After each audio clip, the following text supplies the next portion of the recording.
everyone. Welcome to this week's episode of Sunday Spin. I'm Laura, here with Terry as always, and this is where we take a couple minutes each week to let you guys know what we're listening to. If you'll notice, we have a special guest with us this week. Say hi to MC of Skid Row Garage. What's up, MC? Hi guys, how are you? Good, how are you? Yeah, you've got some pretty cool stuff. Now, a little bit of a backstory, I guess, if you will, is that you are the owner of Skid Row Garage.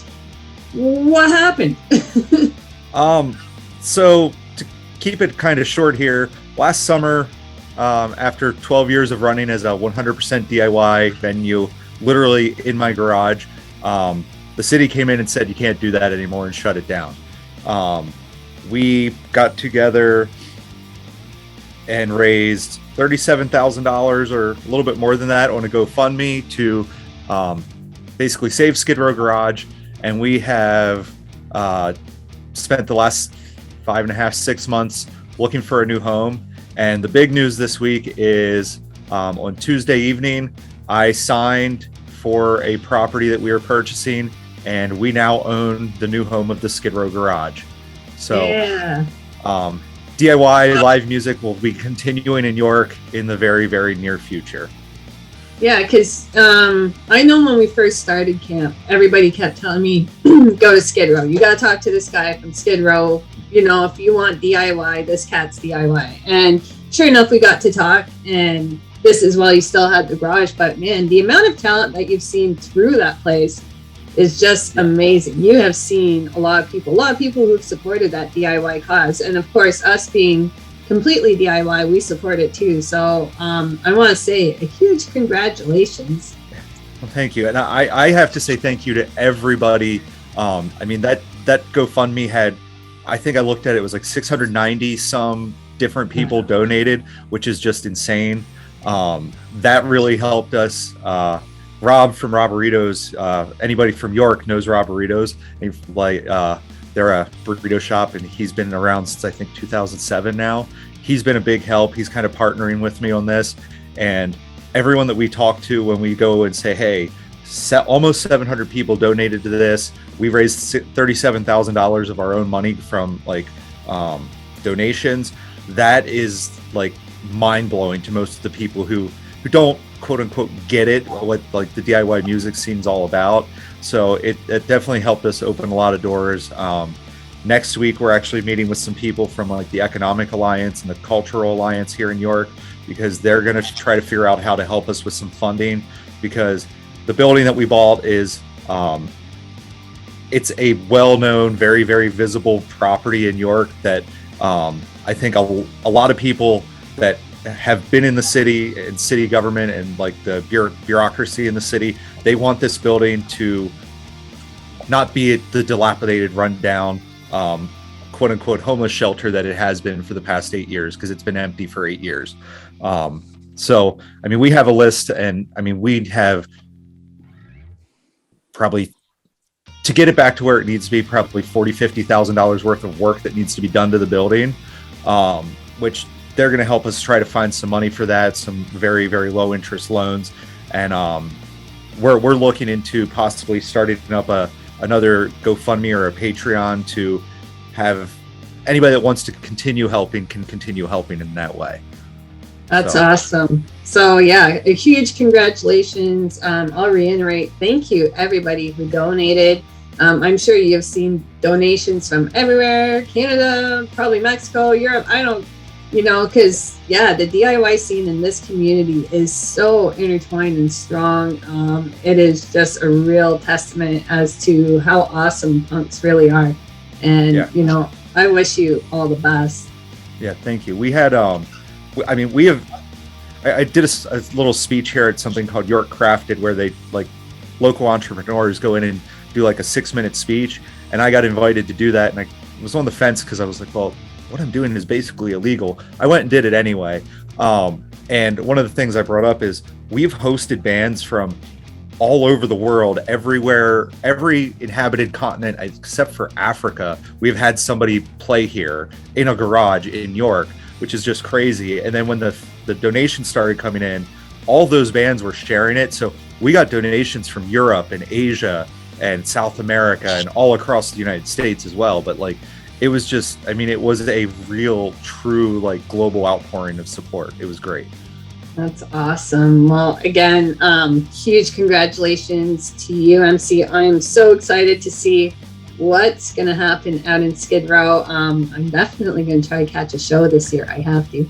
But yeah, I guess not only we're here, but we all picked an album. So let's get right to it. I am going to start this one off. I actually just went with an EP. I went with Meth Rats. Now, I'm not the only one who went with this album, so you'll see who else went here. But they got a 5-song EP, 7 minutes long. These guys are out of Baltimore, Maryland. Opens up with Lost in the Light. These guys are a hardcore band. I really enjoyed it. This album, like, once you pop it in, they don't fuck around, essentially. You know right off the hop that these guys are a hardcore band. Just gets right into it. The vocals off this I really enjoy, especially in the chorus, where it really, the song gets so hard and you really get ramped up, but they do this beautiful breakdown that just slows down the chorus, and then you kind of see that range of vocal from hardcore to just a normal sing-song. I wouldn't say sing-songy, but it's a flowy voice. I absolutely loved it. I think I must have like just kept going like 30 seconds back just so I can hear the vocals. It kind of had that bit of a Muse tone to it. I was just like, ooh, it definitely piqued my ear. I thought these guys are certainly awesome with it. You know, and that vocal range, the vocal style and the vocal range is really good, very tight. The song itself, the cadence of it is just perfect. You have that hard, and it almost kind of like, I want to say builds up as it goes harder and harder, but then it just takes that beautiful break in the chorus and then just goes back right into it. So I really enjoyed it. My next song I'm going to pick is Sinister Minister. Again, another song with a beautiful cadence to it. It's just kind of like they have this way of kind of building up their songs, and you thought you're like really just like ramping up, but as the album and as the songs keep going through, you're just finding yourself just getting really geared up. So I really enjoyed it. You know, I kind of got my heart in some parts are just pumping, and my blood was just really pumping for these songs. I thought it was fantastic. There's a little tiny breakdown at that before that last chorus, just where just a little bit of a drum roll. I thought it was the perfect spot to have it. I really enjoyed these guys. These guys do have a new LP coming out on February 25th. You can get your pre-orders. The album's called Ultimate Culprit. And yeah, I'm going to go to the next person who actually picked this because they get something from all this. So who picked it? Yeah, that was me. I was going to pick the same album, and when we did our little talk before hitting record, we sort of found out we picked the same album. I picked the album for a couple reasons. One, they were the band that was setting up on the stage at the garage when the cops showed up and shut us down. So they were this close to getting to play. However, they didn't. We also have a show coming up with them, but the other reason I picked them is because the first track on this EP, Lost in the Light, Justin actually told me that he wrote the lyrics on their drive home from York the night of the show that got shut down at the garage. It's sort of about that situation. So, like, you know, it ties into, hey, we got the new spot. This is the song that he wrote about the old spot, which is really cool. I got to play a show with them at JB Love Drafts up in Harrisburg. I want to say it was the end of November. They're a great band live too. They just have so much energy. And we have them coming back to JB Love Drafts in support of their new album on Friday, February 25th. It's going to be Meth Rats, School Drugs from New Jersey, Old Tigers, my band, and then Ford the River, which is some friends from Lancaster, which is about half hour east of us. So that's why I picked them. And again, the album's great. They're fast hardcore, and I think that 5-song EP is done in about 7.5 minutes. So it's no bullshit, all business. Yeah, totally all business. There's no fucking, you know exactly what you're getting into the second they start. These guys just rip it up. And because of it, because me and MC picked the same one, we are going to go up. Our Riot Squad seal of approval is coming at you. Beautiful seal. It's a seal. It's definitely a seal. I don't know if it's actually going to be real seal. It's the real deal. I'm not sure if it's going to be here. It's going to be within the screen. So yeah, but awesome that we picked the same one. Laura, who'd you pick this week? So this week again, I've been trying to stay organized and like pick my picks a few days ahead of time. But yesterday, the ska punk scene got some heartbreaking news. So I went with the Mighty Mighty Bosstones' latest album, When God Was Great. They put this out in 2021 on Hellcat Records. It's actually their first one on Hellcat and their last. This is also their 11th studio album together as a band. And in my opinion, it's not my favorite, but it did hit different listening to it last night and again today. It feels a bit more mellow than the Bosstones that we're used to, that ska core and, you know, that raspiness in Dickie's voice. It feels almost a little sad, and it feels like they're saying goodbye to us, and they were.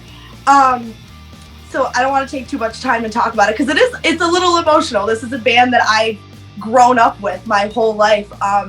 One of the gateway ska bands for me, and it's a big thing. It's a big thing. I think a lot of people have been influenced by them. So we love you, Bosstones.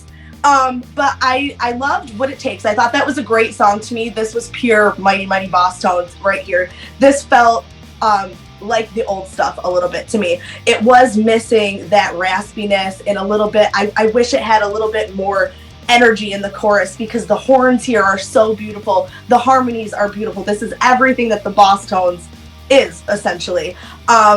But the last song I want to talk about is The Final Parade, and it's the last song on the album. It's almost 8 minutes long, and it is just basically a farewell to ska-core from the Bosstones and a thank you to everybody.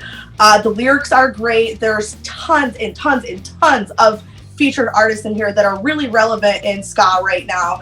You've got Jay Navarro, Amy Interrupter, Angelo Moore, Tim Armstrong, Krista Makes, just tons and tons of different people that have really put their stamp on this scene. And I think that this was a great way for them to kind of wrap up this album and say, hey, thank you guys. So I just want to say thank you guys for having a huge influence on my life and for making me dance my ass off all the time. And I will continue to do so. With that being said, Terry, who are you shouting out this week? First of all, before we start our shout outs, I definitely want to point out on Laura's shirt because yeah, if you guys want your own Camp Pennsylvania cool little dude shirt, make sure you go check out cool little dude shirt Riot Squad Bandcamp page. We've got all our merches. We've put out some bundles so you can get the big ass merch bundle. There's a couple pictures right now floating around with that thing. We also don't have a lot of Punk Rock Saves Lives and Camp Pennsylvania skateboards left, so if you want one of those very original ones, you may want to do that very, very soon. We are shipping them all over the U.S. right now, so I'd get on that before they're gone because those ones will not go back in print. Yeah, and make sure, Laura, that you hold one for me again, just so I can have it. Of course. Backup. If you forget what the decks look like, don't you fret. I've got mine right here, and it looks pretty rad. It pops. It's great. It's Punk Rock Saves Lives and us, so make sure you get yours today because we're almost out. My shout out this week, hopefully I don't drop that, is a Pittsburgh PA band, Dissidente. I hope I'm saying it correctly. I absolutely love these guys. Holy shit. I could not. When I first heard these guys, they only had their one single out. They do have another EP, and they are coming out with a new album. But the first song I ever heard from them was called Corvid. And wow, it is fantastic. Everything from the aesthetic of this band, if you look at the album and their newest album, reminds me very much that Starving Wolves, got the wolves and stuff. And the album is actually called, I want to say, The War on Two Fronts. And it's two wolves like going after each other. I thought it was really fantastic. You guys will see it here. But also, it's a harder ska punk. Reminds me very much of Suicide Machines, kind of when they're really going into it. I find these guys to be hard and fast. That intro right off the hop very much builds up, and they kind of just slow it down once they hit the chorus, but in a fun way. You really want to dance to this song, but also kind of just want to hop in a pit and just go and scream. And I really love the vocals off this. I find this song itself is probably one of my top 10s. I've kind of find myself just throwing it everywhere. I put it on every single playlist I own, my running playlist, my wake up playlist.